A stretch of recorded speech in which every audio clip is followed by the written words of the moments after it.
मित्रों, कार्तिक पूर्णमासी का कितना चमत्कारी फल मिलता है और जो हम कर्म करते हैं उनके कर्मों का फल तो हमें भोगना ही पड़ता है, चाहे किधर चल जाएं भाई कर्म हमारा पीछा नहीं छोड़ते हैं।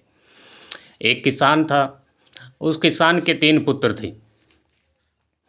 वह अच्छी भली किसानी करता, खेती करता, अपने परिवार को पालन पोषण करता और उनके 3 पुत्र थे। वह बड़े हुए तो तीनों की शादी कर दी, घर में बहुएँ आई, पोते पोतियाँ हुई, घर अच्छा चल रहा था, घर में हर प्रकार की खुशियाँ थी। इन्हीं खुशियों के बीच एक बार गम आया और उसके किसान की पत्नी थी वह स्वर्गवासी हो गई।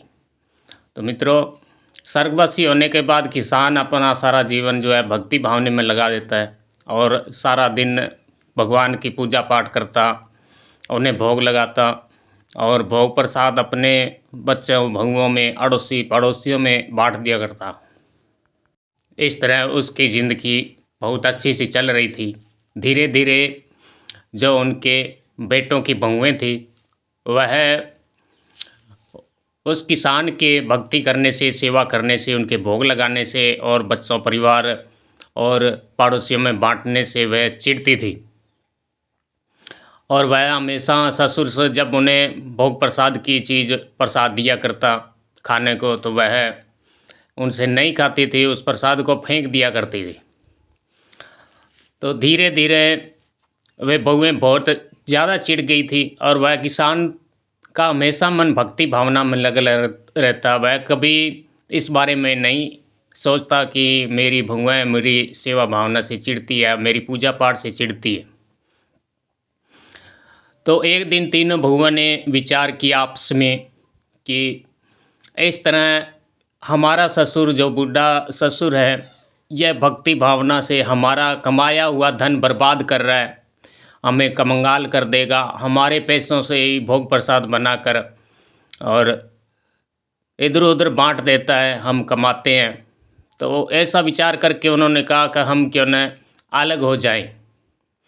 तीनों ने सलाह मशवरा करके शाम को जब उनके पति घर आए तो तीनों ने अपने पतियों से कहा कि अब आगे से हम अलग रहेंगे, साथ नहीं रहेंगे, क्योंकि हमारे बाल बच्चे हैं, उनकी ढंग से परवरिश करेंगे, हम साथ नहीं रहेंगे। तो उनके किसान का जो बेटे थे वे भी अपनी पत्नियों के बातों में आ गई और सुबह पंचों के बुलाकर उन्होंने घर का बंटवारा किया।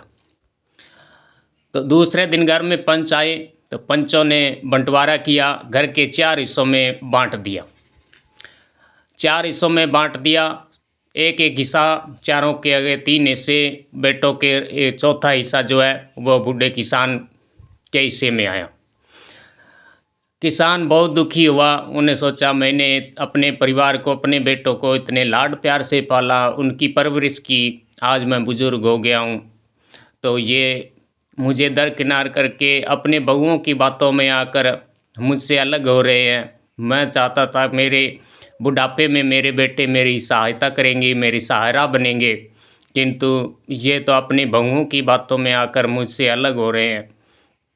ऐसा सोचकर किसान बहुत दुखी हुआ, परंतु उसने भगवान की मर्जी मानकर और जो उसके हिस्से में आई झोंपड़ी थी उस झोंपड़ी में रहकर भगवान की भक्ति बाट पूजा प्रार्थना करने लगा, किंतु उसने भोग लगाना नहीं छोड़ा। घर में जो भी लूखा मीसा होता था उसे के भगवान को भोग लगाकर भोजन कर लिया करता। रोज़ाना सुबह सुबह ही जल्दी 4 बजे उठकर श्री गंगा जी में जाकर स्नान करता, उसके बाद घर आकर भगवान की भक्ति भावना पूजा पाठ करता, फिर भोग लगाकर उसके बहुएँ जो थी वह उस बूढ़े ससुर से भोग नहीं लेती थी, चिढ़ती थी। तो इसलिए वह बूढ़ा किसान था, अपने पड़ोसियों को वह भोग प्रसाद दे दिया करता था। इस प्रकार वह रोज़ाना भक्ति भावना पूजा पाठ करने लगा। धीरे धीरे उसके पास जो भी उसके हिस्से में अन्न सामग्री या जो भी सामग्री हिस्से में आई थी, धीरे धीरे वह ख़त्म होने लगी और घर में उसके भूख के लाले पड़ने लगे। घर में अन्न नाम की चीज़ भी नहीं थी, तो वह प्रभु को भोग कैसे लगाता। तो वह नित्य कर्म की तरह ही सुबह जल्दी 4 बजे उठता और गंगा जी में जाकर स्नान करता, उसके बाद घर में पूजा पाठ करता और सिर्फ भगवान को तुलसी के पत्तों का भोग लगाकर भूखा ही रह जाता। 3-4 दिन इस प्रकार निकलने के बाद उसके भूख से बुरा हाल था, बुजुर्ग शरीर था, ऊपर से उसके अन्न का एक दाना भी उसकी पेट में नहीं गया था, वह निडालसा हो गया था। तो एक दिन सुबह सुबह ही उसके दरवाजे को किसी ने खटखटाया, तो उसने अपनी झोंपड़ी का दरवाज़ा खोल कर देखा तो सामने एक नौजवान खड़ा था। उस नौजवान ने आते ही बुजुर्ग किसान के पैर छुए और प्रणाम करके बोला, बाबा जी, मैं आपकी पत्नी के ससुराल से आया हूँ, आपके साले साहब का पोता हूँ।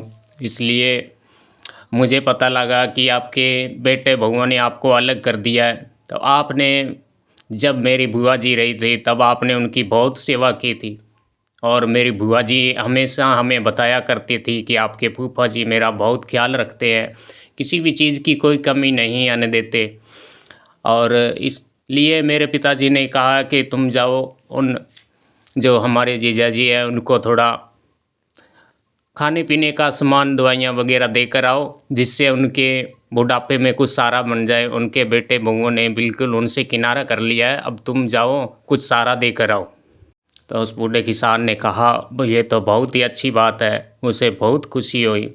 तो उसने कहा, बेटा तेरे को पहले मैंने नहीं देखा, हो सकता देखा हो, तू छोटा हो, पर तेरा नाम क्या है?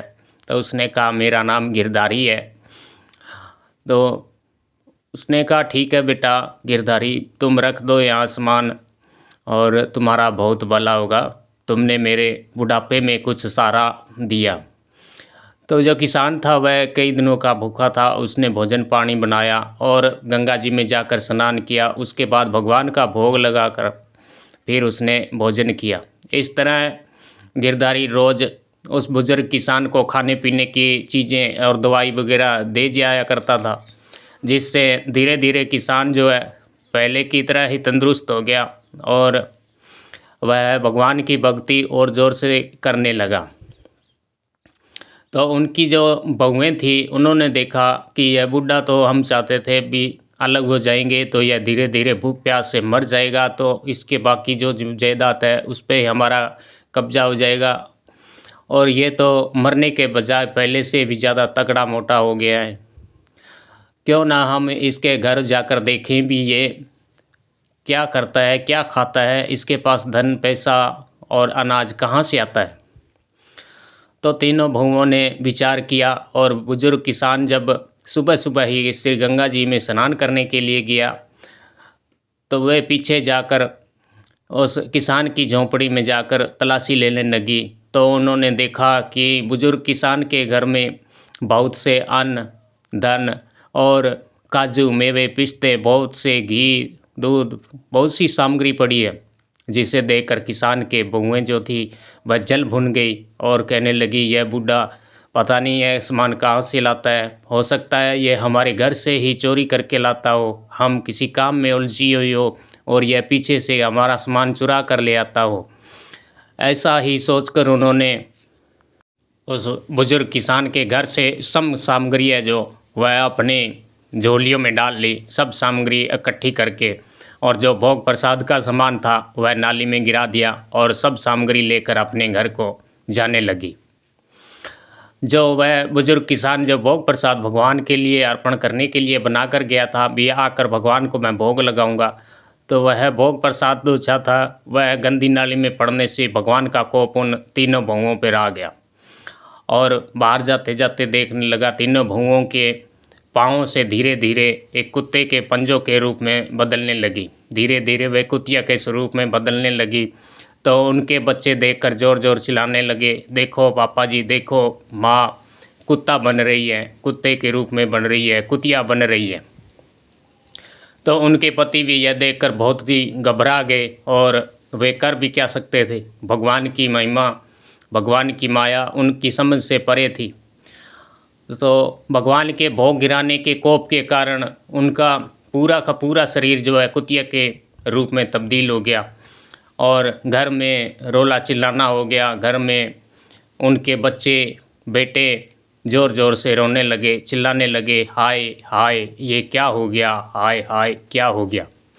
उनका रोना कूकना सुनकर गांव के जो उनके पड़ोस में रहने वाले लोग थे वे उनके घर आए और आकर देखा तो उनके घर में 3 कुतियाँ बैठी थी।